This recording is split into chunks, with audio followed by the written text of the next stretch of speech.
Bonjour, je m'appelle Nathalie Lacroix, je suis infirmière de pratique avancée en alcoologie aux cliniques universitaires Saint-Luc de Bruxelles. Il y a 3 ans, nous avons démarré un projet pilote dans les 2 unités d'orthopédie et de chirurgie cardiovasculaire suite à des plaintes récurrentes des soignants de ces unités auprès du comité de prévention et protection des travailleurs pour maltraitance de la part de patients qui faisaient un sevrage aigu en post-opératoire.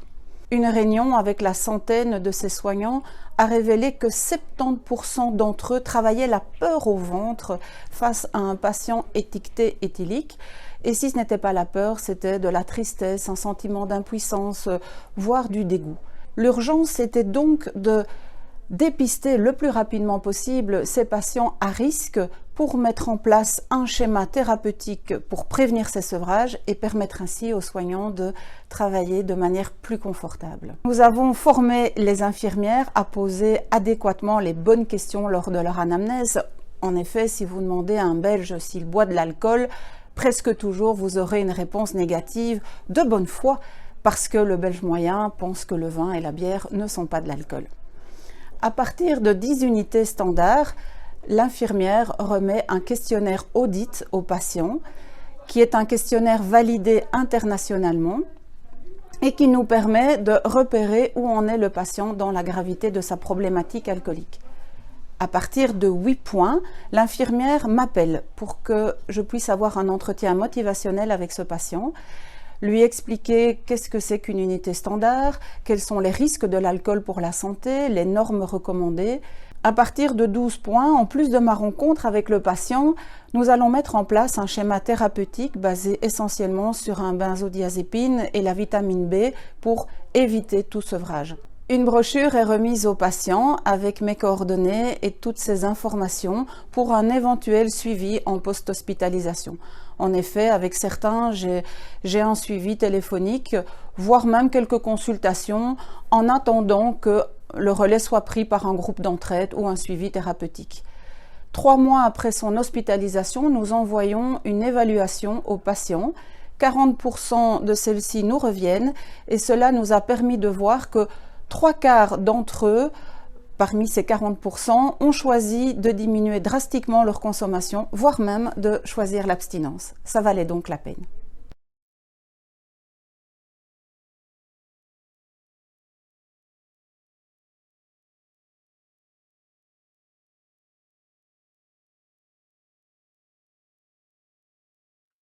Bonjour à toutes et à tous. Nous présentons sur ce poster la page Facebook des infirmiers et infirmières d'Elsa France. C'est aussi l'occasion de faire connaître le pôle infirmier de l'association. Ce groupe Facebook est dédié aux IDE uniquement car il existe des problématiques spécifiques et que nous avons pensé que la parole serait ainsi plus libre. Pourquoi avons-nous souhaité cet outil ? Tout simplement parce qu'il n'existait pas de possibilité d'échange direct entre infirmiers. Parce que les IDE représentent le plus grand temps de présence dans les ELSA et que la connaissance de leur pratique est primordiale pour refléter la réalité du terrain. Aussi, parce qu'il y a toujours un infirmier ou une infirmière au sein d'une ELSA et qu'une IDE sur 5 n'a pas de collègue avec qui échanger. Également, parce que nous exerçons dans une structure hospitalière qui connaît en général très peu nos missions. Le groupe Facebook est d'autant plus important pour les ELSA dans lesquelles l'ETP médical est faible. Les IDE s'y sentent plus logiquement en première ligne et ces équipes sont globalement moins bien représentées dans les instances d'Elsa France. Le groupe est fermé et modéré par Annie Bressler.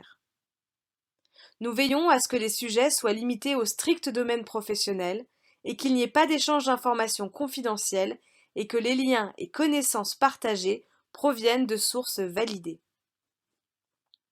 Nous veillons également à la bienveillance entre ses membres, qui sont au nombre de 75 à ce jour.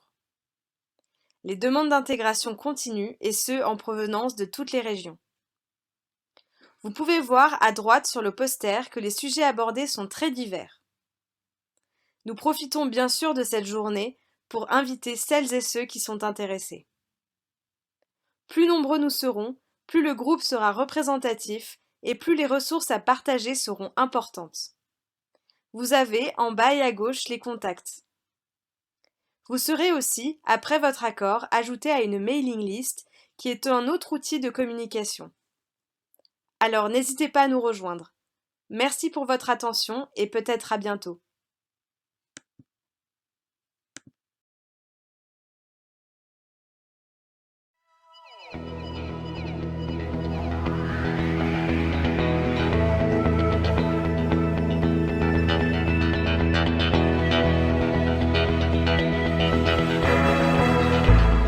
Bonjour, je suis Laurence Basse, médecin addictologue. Bonjour, je suis Pauline Breton, infirmière. Et nous allons vous présenter le projet Réduire le tabac dans les services de psychiatrie qui a été renommé, qui s'appelle maintenant le projet Respire, c'est-à-dire renforcer les compétences des soignants de psychiatrie pour accompagner le patient fumeur. Donc ce projet il est porté par l'équipe ELSA territoriale, Rochefort-La Rochelle. Ça fait 7 ans que l'ELSA intervient sur les services de psychiatrie et on s'est rendu compte assez rapidement que le tabac posait question dans les services de psychiatrie. D'abord parce qu'il y a beaucoup de patients fumeurs en psychiatrie. On sait que dans les maladies dépressives, dans les troubles anxieux, il y a une population de fumeurs plus importante que dans la population générale. Dans la maladie psychotique, on sait que 50 à 70% des personnes sont fumeuses et donc une part importante de fumeurs dans cette population. Et puis on sait que cette consommation elle a des répercussions importantes, d'abord au niveau économique, dans des populations qui sont déjà précaires parfois. On sait que ça a des répercussions sur la santé, puisque le tabac va réduire l'espérance de vie. C'est d'autant plus marqué chez les personnes qui ont des troubles psychotiques, avec une réduction de l'espérance de vie de 25 ans, alors qu'elle est de 10 ans dans la population générale fumeuse.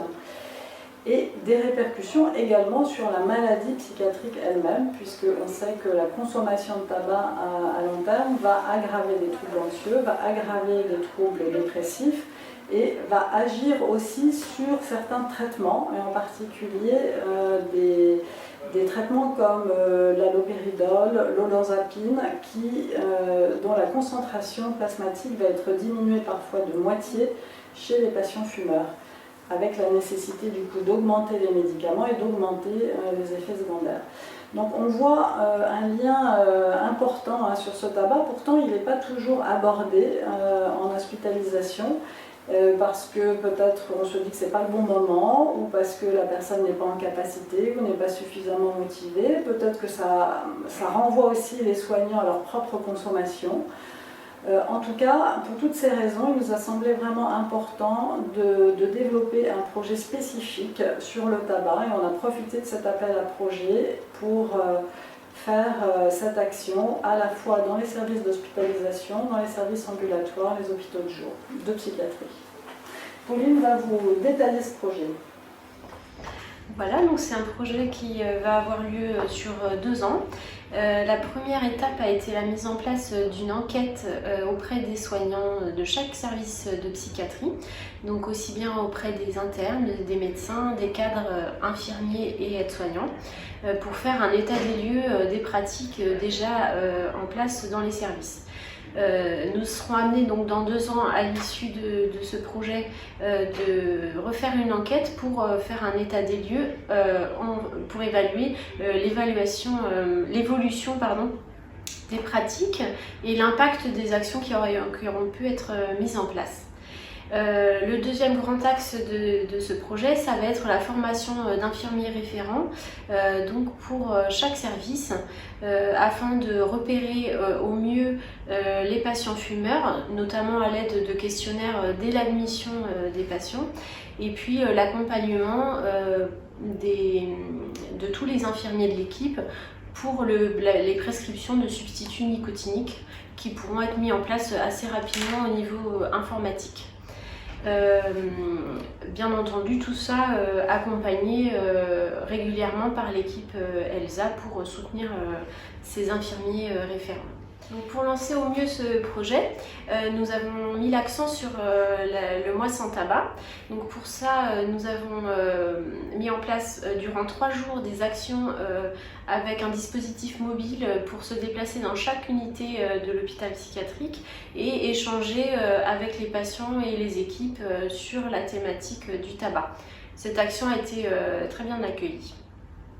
Par ailleurs, nous avons mis en place un parcours ludique dans le parc de l'hôpital qui sera mis en place durant tout le mois de novembre autour de questionnements sur des idées reçues à propos du tabac. Donc c'est un parcours qui pourra être effectué par les soignants, les équipes, les patients ainsi que les visiteurs ou autres intervenants. Voilà, donc ce projet démarre et on constate déjà une vraie dynamique, ce qui est très encourageant.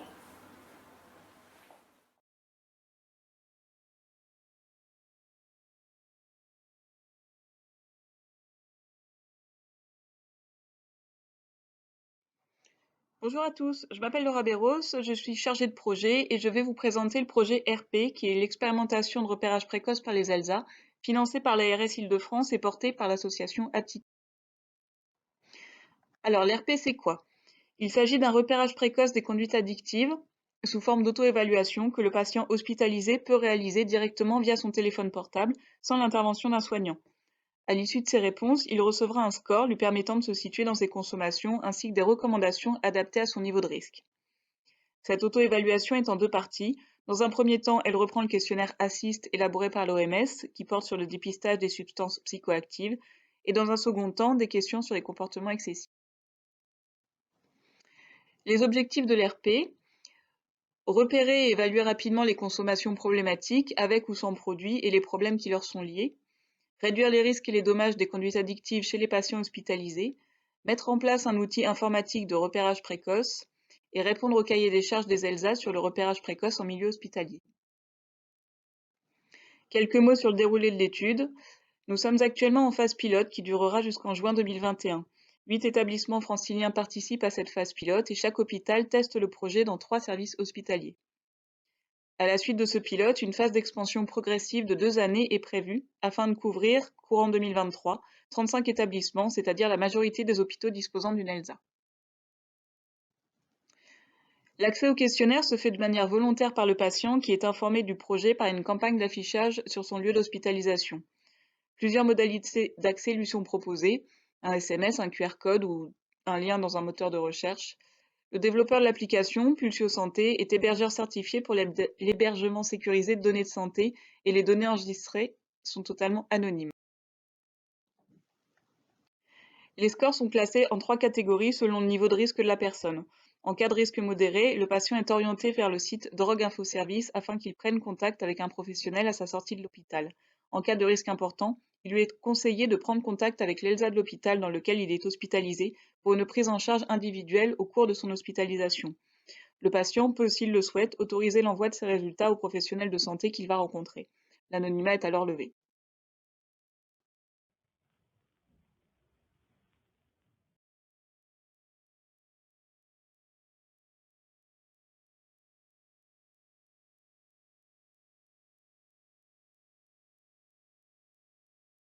Bonjour à toutes et à tous. L'objectif de ce poster est de vous informer de la création d'un diplôme universitaire dédié à la prise en charge des patients qui présentent un trouble de l'usage de l'alcool, un DU de l'Université de Paris qui est coporté par la PHP Centre et le GHU Paris Psychiatrie Neurosciences.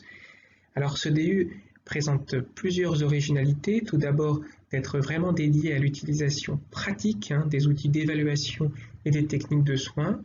Une autre originalité est d'être quasi intégralement en e-learning, ce qui vous permet de le suivre quel que soit votre lieu de résidence. Et enfin, de mettre en œuvre différentes innovations pédagogiques tout au long de la formation, telles que l'évaluation par les pairs, la réalisation de travaux collaboratifs et des jeux de rôle. Alors, le DU est structuré en 4 modules qui se suivent de façon logique: outils de repérage et d'évaluation, programme de psychothérapie, nouvelles stratégies thérapeutiques auprès des patients qui présentent un trouble de l'usage de l'alcool et élaboration du parcours personnalisé en fonction des spécificités cliniques propres à chaque patient. Donc, pour vous inscrire, vous pouvez le faire en ligne directement sur le site internet de l'Université de Paris. La journée d'accueil est prévue le 15 février, donc n'hésitez pas à vous inscrire dès maintenant. Et bien sûr, vous trouverez tous les contacts sur le site de l'université si vous souhaitez plus de précisions sur ce DU.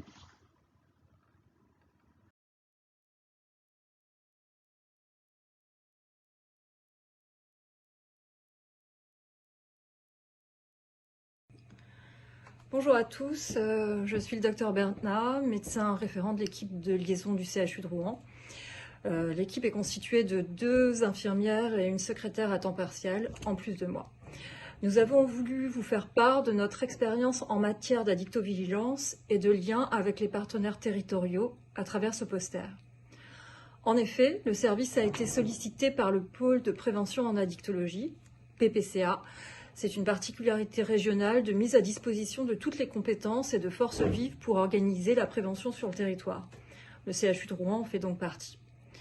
Le pôle de prévention souhaitait connaître notre expérience dans la prise en charge de patients consommateurs de protoxyde d'azote, car eux-mêmes n'étaient pas confrontés à cette réalité, alors que les rues pouvaient par ailleurs, à certains endroits, être jonchées de cartouches.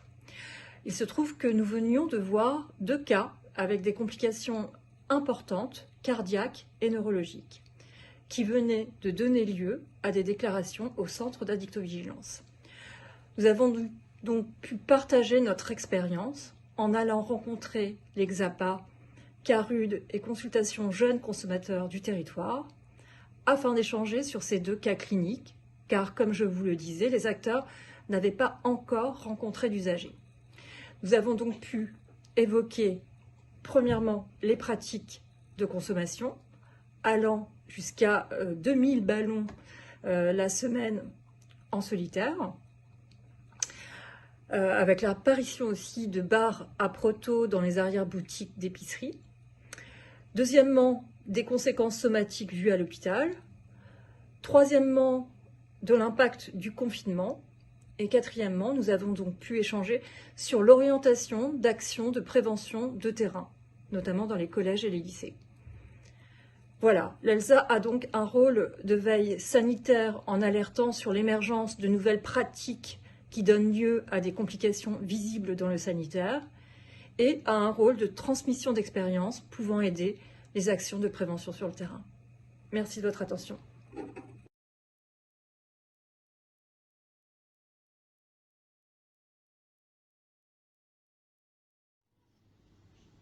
Bonjour, je m'appelle Louise Jounot, je suis infirmière pour l'ELSA de l'hôpital Lariboisière et je vais vous parler du défi de janvier, et plus spécifiquement de l'action menée à l'échelle de notre hôpital.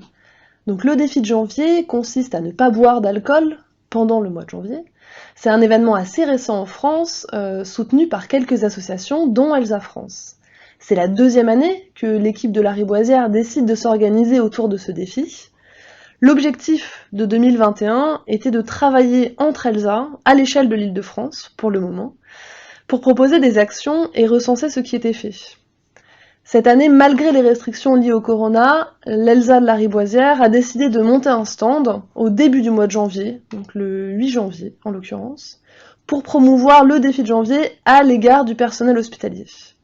Le service de communication de l'hôpital nous a aidés à transmettre l'information via les réseaux sociaux et via les mails de diffusion générale à PHP. Le stand était tenu par des membres de l'équipe, infirmiers, IPA, psychologues et médecins.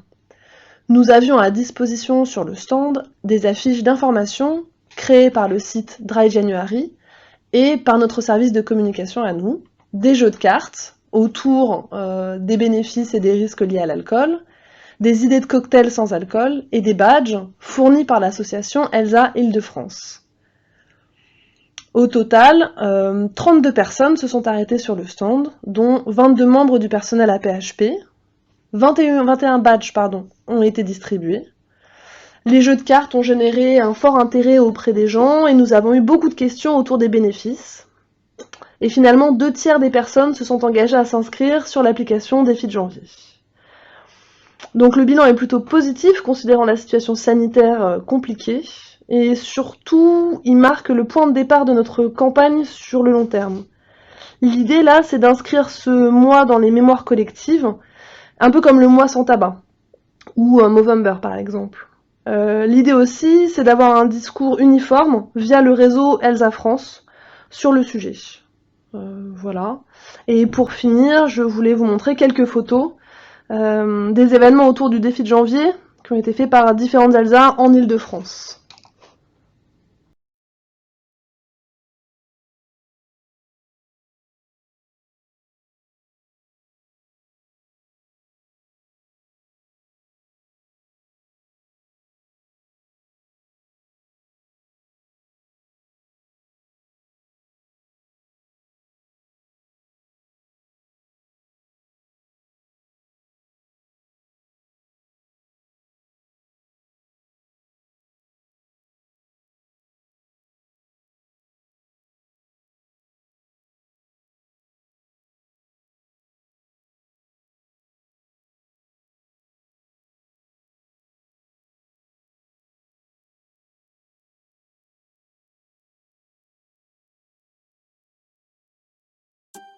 Bonjour à tous! Dans le cadre de la 3e journée nationale des équipes de liaison et de soins en addictologie, le Centre d'addictovigilance de Paris vous propose une courte vidéo pour vous présenter l'importance de la collaboration ELSA-CEIP dans la santé publique. Savez-vous que vous pouvez être un acteur de veille sanitaire? Pour cela, un dispositif vous est nécessaire, les centres d'addictovigilance. Mais alors, qui sommes-nous? Le CEIP est une structure réglementaire en charge de l'évaluation du potentiel d'abus et de dépendance des substances psychoactives et de la surveillance des complications liées à leur usage. À l'exclusion de l'alcool et du tabac, notre activité concerne aussi bien les drogues licites et illicites que les médicaments ou les plantes psychoactives. Pour mener à bien nos missions, nous réalisons tous les ans des enquêtes à la fois régionales et nationales auprès de nos partenaires. En addictovigilance, le recueil des données multisources est indispensable pour la conduite de nos travaux d'expertise. Addictologues, infectiologues, médecins légistes, experts toxicologues, pharmaciens d'officine, associations d'usagers, mais aussi usagers, proches et victimes sont autant de partenaires avec lesquels nous collaborons. Alors, vous vous demandez peut-être à ce stade, pourquoi avons-nous particulièrement besoin des ELSA? Pour répondre à cette question, nous souhaitons vous présenter les points forts de notre collaboration avec un partenaire privilégié, l'ELSA Lariboisière Saint-Louis. En 2018, nous avons enregistré 167 notifications de l'équipe de liaison, soit près de 20% de nos déclarations, et pas des moindres. Sans notification de l'ELSA, nous avons principalement accès aux données des services d'urgence et de réanimation ou encore d'addictologie et de psychiatrie. L'ELSA, de par sa qualité mobile, a l'effet d'un véritable pass pour le CIP et permet d'élargir le recueil des données à l'ensemble des services. Ainsi, en plus de confirmer les signaux connus, l'ELSA permet de remonter des signaux spécifiques comme le phénomène de dépendance chez les patients douloureux, la survenue de complications rares en lien avec la consommation de cannabis ou encore l'usage autothérapeutique du cannabis dans le cadre de maladies diverses. Tous ces signalements sont remontés aux instances sanitaires et peuvent faire l'objet d'alertes ou de campagnes de sensibilisation. D'autres ont contribué à la parution de publications en partenariat avec les ELSA. Alors, n'attendez plus pour être acteur de veille sanitaire. Scannez ce QR code et prenez contact avec votre centre régional d'addictovigilance. On compte sur vous.